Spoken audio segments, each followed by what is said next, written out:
prosseguindo aí essas considerações iniciais a essa que foi a 298ª encíclica da história da Igreja, vou passar a palavra para o segundo Francisco aqui da mesa, professor Francisco Borba Ribeiro Neto, que é biólogo, é sociólogo, é coordenador do Núcleo Fé e Cultura da Pontifícia Universidade Católica de São Paulo, a PUC, e durante 20 anos foi professor de Ecologia da PUC de Campinas, pesquisando justamente as relações entre a sociedade e o meio ambiente. Pode falar, professor. Eu vou tentar fazer rapidamente uma ligação entre a questão, digamos, teológica, propriamente religiosa da encíclica e a questão científica ou de uma militância ambientalista dia a dia. Não tá, o professor Recupero depois vai falar muito mais do que seria uma militância ambientalista no nível das políticas internacionais, mas no nível a militância ambientalista aí do dia a dia, de quem está ligado aos movimentos ecológicos no nível nacional e regional. A Laudato Si, acho que, desculpem também, eu vou tentar fazer uma colocação que dá umas explicações básicas sem se deter muito nas explicações básicas. Depois, nas perguntas, na conversa, a gente pode tentar detalhar mais alguma coisa ou outra. Então, a Laudato Si chega num momento complexo para a defesa do meio ambiente em todo o planeta. A Eco 92, acho que todo mundo lembra dela, foi o ponto máximo de uma trajetória do movimento ambientalista. Depois de 20, 30 anos de esforço internacional e nacional em vários países para transformar a questão ecológica numa questão reconhecida por todos, a Eco 92 chega nesse ponto. A sociedade, os governos, os empresários, todo mundo naquele momento diz: o problema ambiental é um problema universal. Só que acontece um problema também, que ao mesmo tempo que se reconhece essa importância, a questão ecológica deixa de ser a questão de uma militância utópica que procurava a construção de um novo mundo e se torna eco-business, se torna projeto de governo. Existe uma redução qualidade de vida, existe uma redução daquela grande questão ecológica que motivou os primeiros ambientalistas, a ecologia se torna quase que uma coisa a ser um instrumento de gestão dentro da vida da sociedade. Por outro lado, a partir da Eco 92 se estabelece uma série de projetos mundiais, uma série de acordos, de pactos, só que no final das contas a gente chega em 2015 com vários avanços, mas muito mais assustados com o que não avançou do que contentes com aquilo que avançou. E é neste contexto, às vésperas de uma nova conferência sobre o clima da ONU, a Conferência de Paris, que vai ser agora em dezembro, que o Papa lança essa sua encíclica. Ela é uma encíclica que vem claramente dentro de um contexto político e de um momento político preciso do mundo. É a Igreja dizendo: nós vamos dar a nossa contribuição diante de um momento político delicado para todo mundo. Tá, ok? Entraria, por exemplo, na mesma situação da Pacem Terris, por exemplo, quando a Igreja fala da paz no momento em que o mundo está às vésperas de uma possível terceira guerra mundial. Tá, ok? Então, são encíclicas diretamente vinculadas ao momento, à conjuntura internacional, ainda que a sua proposta seja perene, não seja só para esse momento.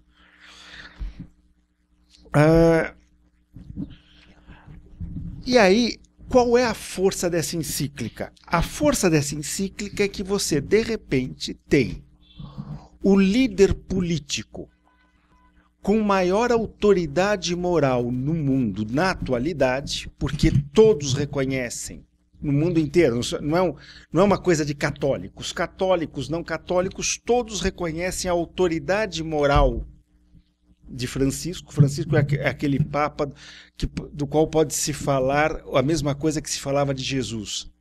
Este ensina com autoridade. Então, ele vem com essa autoridade moral a trazer a contribuição da igreja a esse debate político. Vai mudar alguma coisa? Talvez. Não é nem o Papa nem a igreja que vai resolver o problema ecológico mundial. Mas, sem dúvida nenhuma, vai ser muito difícil para qualquer liderança política, a partir de agora, liderança política, liderança empresarial, dizer: eu discordo de que a questão ambiental seja uma questão importante, ou eu acho que a gente não deve fazer sacrifícios pela questão ambiental. Porque, de fato, nenhum líder, nenhum chefe de Estado, nenhum grande empresário tem a autoridade moral perante o mundo que o Papa Francisco tem nesse momento. Nesse sentido, a gente poderia dizer que Francisco vem um pouco para levantar a moral da tropa, digamos, numa luta pelo meio ambiente. É alguém que as reações a gente está vendo, por exemplo, na comunidade científica ou na comunidade dos ambientalistas, todo mundo fica contente de ter um aliado como esse ao seu lado às vésperas de um momento importante como essa Conferência de Paris. Agora, entrando um pouquinho mais, eu vou aos poucos entrando no conteúdo da encíclica, Francisco deixa claro que ele não deseja entrar em polêmicas científicas. O problema de Francisco não é em dizer que o aquecimento global é causado pelos gases do efeito estufa ou não é causado, etc. Aqui para nós no Brasil é bastante tranquilo dizer que provavelmente o aquecimento global está ligado a um efeito da atividade humana muito forte, que é a emissão de gases estufa. Nos Estados Unidos isso está longe de ser tranquilo. Os dados da comunidade científica, não sei aqui quem está acostumado a trabalhar com estatística multifatorial. Quem está acostumado a trabalhar com estatística multifatorial sabe, e esse é um caso, previsões climáticas são um caso de estatística multifatorial. A gente sabe que com estatística multifatorial tudo é possível, porque as combinações de dados, de análises, são infinitas. E você pode combinar de qualquer jeito. Você só sabe se a combinação foi a melhor ou não depois que as coisas aconteceram, se aquela combinação aconteceu aquilo que foi previsto.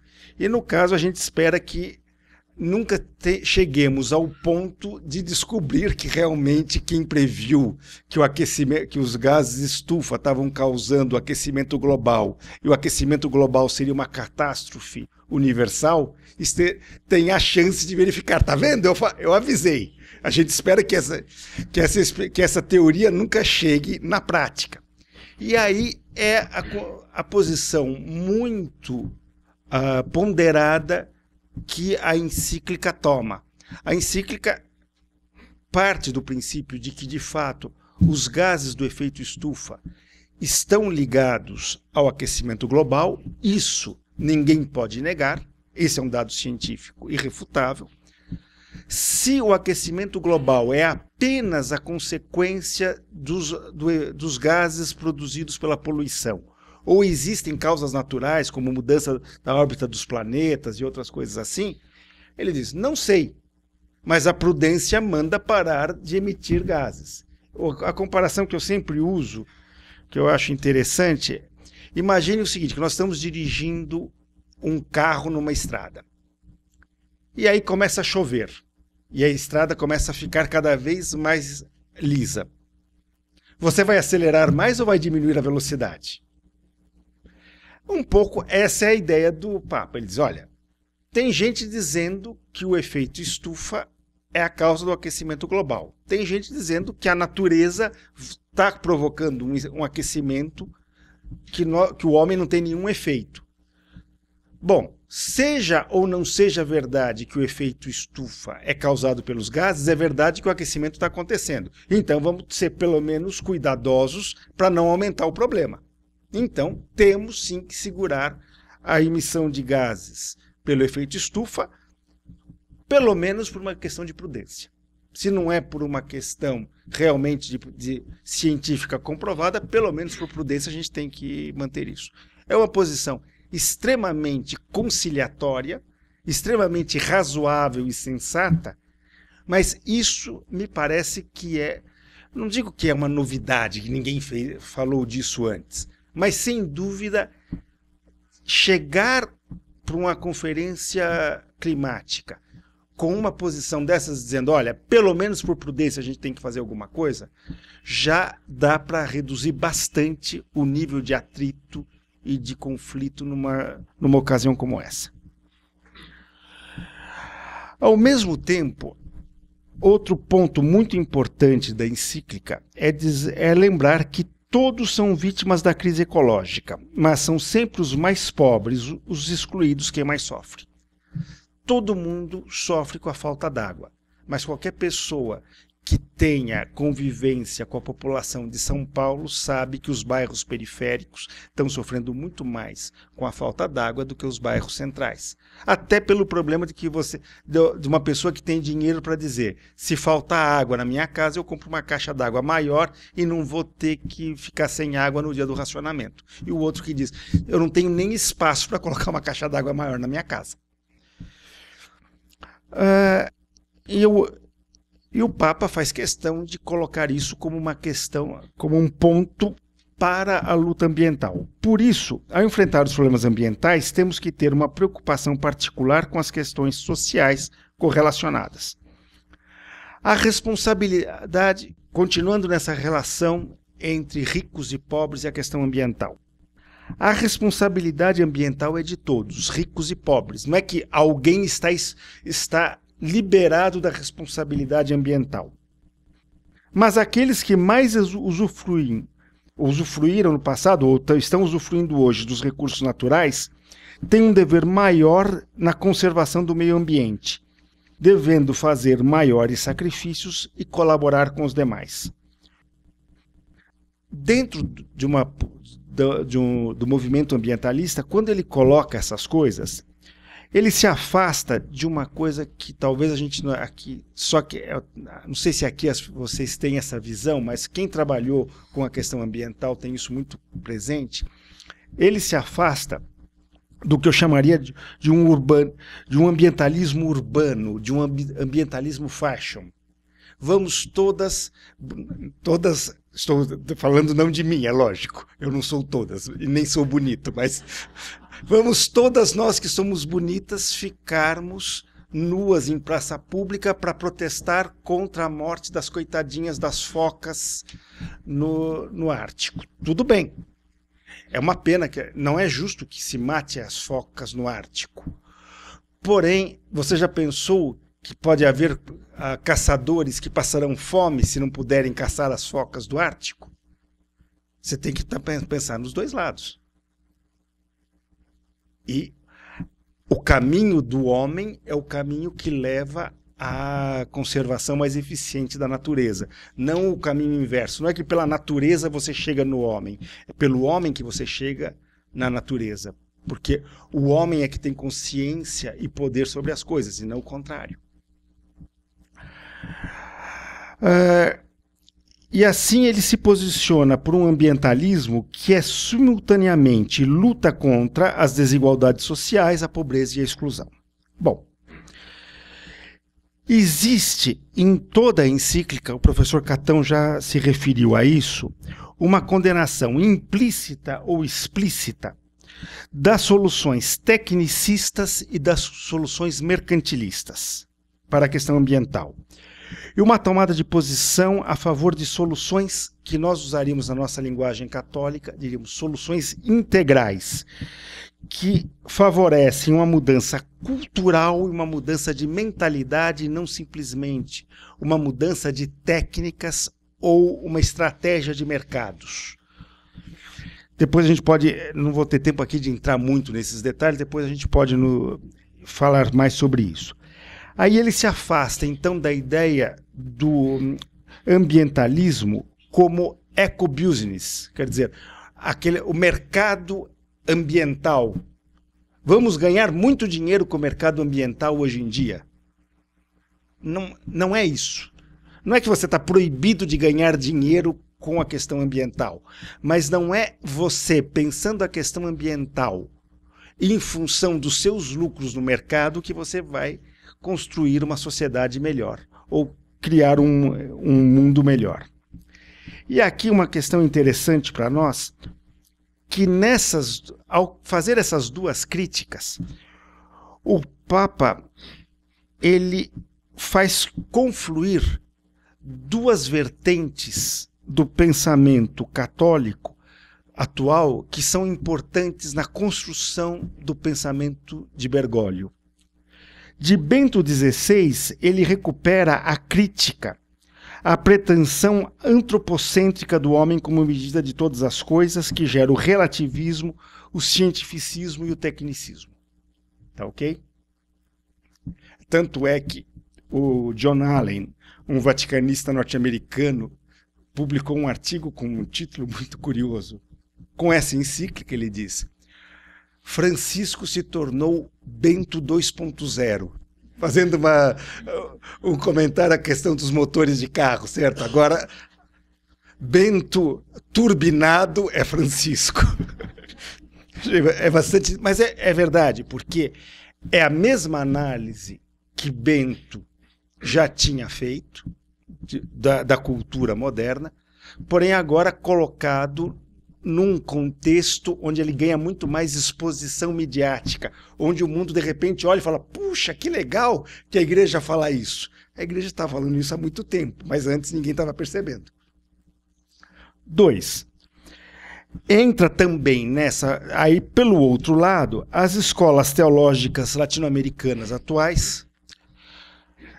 Eu estou falando de escolas teológicas porque nós teríamos que pensar aí na teologia do povo argentina e a teologia da libertação brasileira e de outros países da América Latina, porque aqui eu acho que é importante, não é só a teologia a teologia de Bergoglio não é a teologia da libertação brasileira, apesar de ter uma vinculação, mas ele traz, sem dúvida, aquele elemento de desconfiança com relação à mercantilização da vida e à idolatria a idolatria do dinheiro feita pelo capitalismo. Então, essa posição cultural típica de Bento e essa preocupação com o capitalismo, que é típica da teologia latino-americana, as duas confluem num texto único e numa proposta única e que não é ambígua por causa disso. Talvez, não diria mais integral, mas é evidentemente integral. Tá? Laudato Si, continuando, ela é a primeira encíclica ecológica da história, mas como o professor Catão já falou, ela não é o primeiro texto, a primeira referência à questão ecológica no catolicismo. Já há um bom tempo existe essa tendência de falar da questão ecológica. Aliás, é importante ver isso. Quando Paulo VI cita, faltou aqui na minha, creio que é na 80ª Advenis, que o Paulo VI faz a primeira encíclica papal que faz a defesa do meio ambiente. Ela vem na mesma época, é muito próxima no tempo, da Conferência de Estocolmo, que é a primeira conferência internacional do meio ambiente. Conferência essa na qual a maior parte dos países do mundo disseram: olha, o problema ambiental é sério, mas não tropo. existe a famosa frase de um ministro brasileiro que teria declarado: se vocês estão preocupados com a poluição, tragam a poluição para o Brasil, porque nós precisamos do dinheiro de vocês e podemos ficar com a fumaça também. Eu não sei se essa frase é verdadeira, porque eu sempre não ouvi como... Nunca li a citação, não sei se o professor Recupero conhece. Infelizmente. É verdadeira. Eu sempre ouvi falar mas nunca tinha visto isso como. Então, vocês vejam, naquele momento que os líderes internacionais estão com essa postura, o Papa já diz, olha, a Igreja Católica reconhece que aqui tem um problema sério e que a gente tem que fazer alguma coisa. Certo? Então, é uma coisa que vem já de longe. Agora, em todo esse tempo, a grande questão na doutrina social da Igreja vem do jogo entre duas citações do Gênesis. Uma é a citação do Gênesis 1:26, que Deus colocou o homem na terra para dominá-la. E que é uma citação que é tradicionalmente na literatura ambientalista dado como sinal de que a destruição do ambiente está ligado culturalmente ao cristianismo. É a civilização judaico-cristã que disse para o homem que ele podia dominar a terra e fazer o que bem entendesse com ela. Portanto, todos nós e mais nossos irmãos judeus somos os grandes culpados pela questão ambiental. E hoje, interpretar qualquer teólogo, qualquer pessoa que tenha estudado um pouco de doutrina social da Igreja, sabe que essa frase é colocada junto com Gênesis 2:15, onde Deus diz que o homem tem que cultivar e guardar a terra. Ou seja, o domínio não é um domínio para fazer o que bem entende, mas é um domínio responsável. Então, a ideia sempre que a doutrina social da Igreja atual enfatiza é essa: Deus deu o domínio do homem sobre a natureza para que o homem usasse sabiamente a natureza, garantisse a sua harmonia dentro do projeto de Deus para toda a criação. E essa é um pouco a base também da reflexão da Laudato Si. Aí vocês podem dizer, então quer dizer que é só jogo de cena? O que o Papa falou é aquilo que a Igreja Católica está dizendo já há tempos? Não, existe alguma coisa ou muita coisa de novo e de especial na Laudato Si. Eu queria só rapidamente mostrar essas novidades para vocês e o que isso pode significar no diálogo com a cultura moderna, com a cultura atual, mais do que moderna.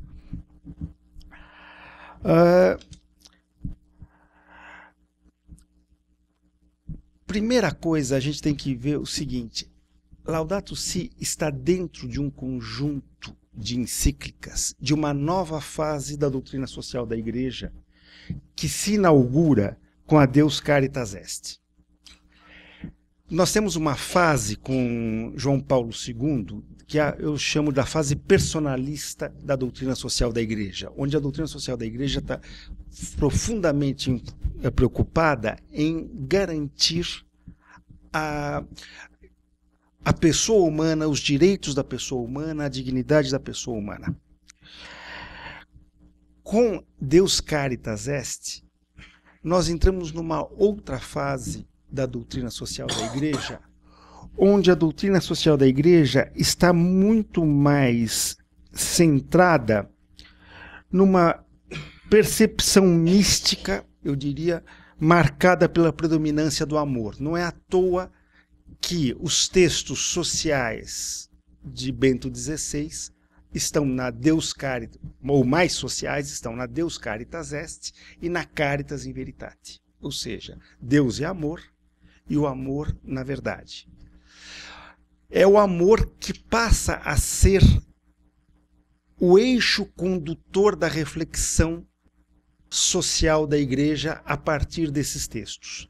Só vou dar um exemplo numérico. Eu fiz rapidamente esse estudo, não dá para dizer agora para vocês toda a técnica estatística, acho que nem tem muito sentido. Mas para vocês terem uma ideia, no compêndio de doutrina social da igreja, existe uma apresentação do que a doutrina social da igreja fala sobre a questão ambiental.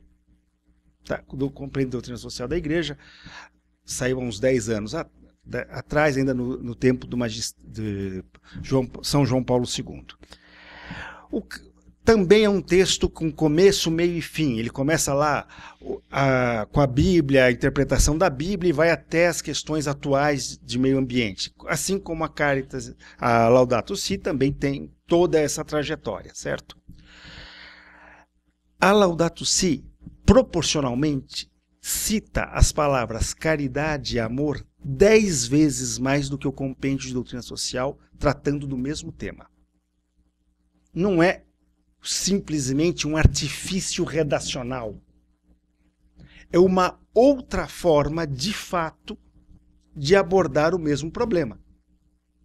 Onde a questão do amor entra com muito mais força. Por que isso? Porque nós estamos numa sociedade que cada vez mais perdeu todos os referenciais. E nós, católicos, cristãos, entendemos que o único referencial certo para a vida é o amor de Deus, é o amor. Então você percebe que se num mundo sem referenciais, você tem que repropor o amor para poder explicar todo o resto. Porque se você não repropor o amor, todo o resto fica incompreensível ou mal compreendido. E, por último, nós temos que entender que esse é um texto profundamente místico.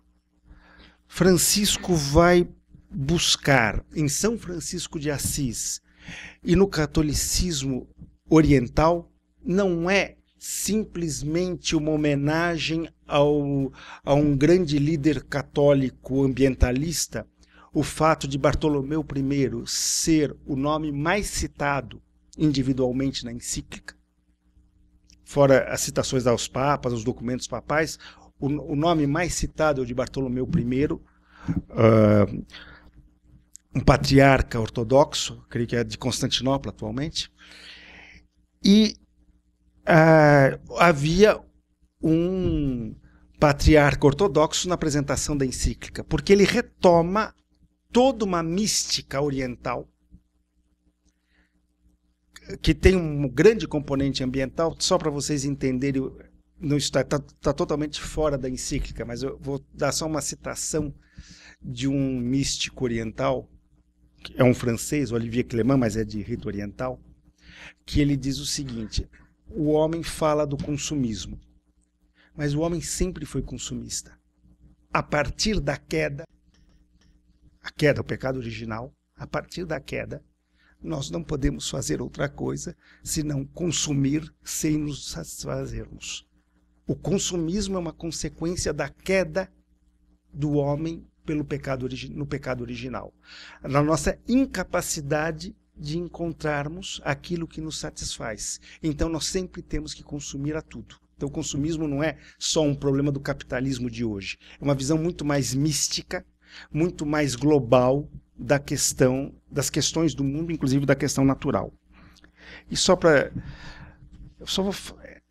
uma coisa que a gente não sabe, acho que pouca gente sabe, a ideia força das ciências ambientais, das ciências ecológicas, é a ideia de que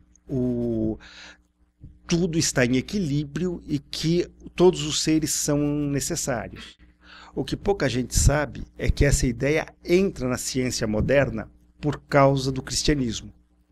É Linneu, um cientista natural, responsável pela classificação dos seres vivos, que é um cristão muito fervoroso e que, vendo a sua obra, diz: mas eu classifiquei todos os seres vivos. Ao classificá-los, eu os dividi e os coloquei em várias caixinhas.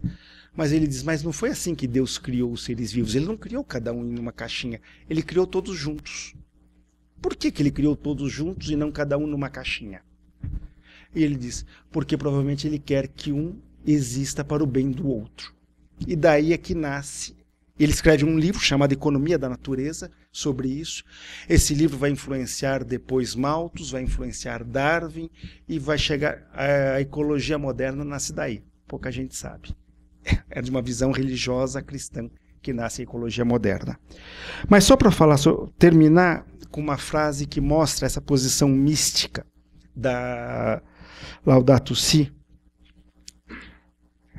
Vejam, porque é a maravilha do homem que descobriu a natureza como dom de amor de Deus que permite a conservação da natureza. Essa é a ideia central de Francisco. Eu queria só ler uma parte do 243, o número 243, está lá no final da encíclica. Vejam o tipo de postura humana que está por dentro, que está por trás dessa frase. No fim, encontrar-nos-emos face a face com a beleza infinita de Deus. E poderemos ler com jubilosa admiração o mistério do universo, o qual terá parte conosco na plenitude sem fim. O mistério do universo, no fim estaremos face a face com a beleza infinita de Deus. Beleza é uma palavra que aparece tanto nessa encíclica como responsabilidade. Beleza e responsabilidade estão juntas na Laudato Si. Isso também é uma outra novidade do texto de Francisco.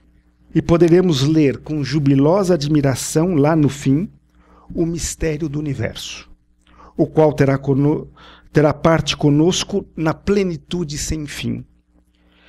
Estamos a caminhar para o sábado da eternidade, para a Nova Jerusalém, para a casa comum do céu. Diz-nos Jesus, eu renovo todas as coisas. A vida eterna será uma maravilha compartilhada. A ciência nasce da maravilha do homem diante do cosmos, onde cada criatura, esplendorosamente transformada, ocupará o seu lugar e terá algo para oferecer aos pobres definitivamente libertados. Percebem que isso está além de qualquer responsabilidade moral, de qualquer norma moral que nós possamos pensar. É o homem fascinado pelo seu encontro com Deus, pela misericórdia que o tocou, que descobre a maravilha do universo. Essa me parece ser a grande novidade da Laudato Si. O resto são coisas importantes que a igreja pode fazer pelo mundo, porque lutar pelo meio ambiente é muito importante. Mas recuperar essa maravilha diante do mundo, essa é realmente uma missão que, se os cristãos não testemunharem para o mundo, eu não sei quem testemunhará. Obrigado, gente.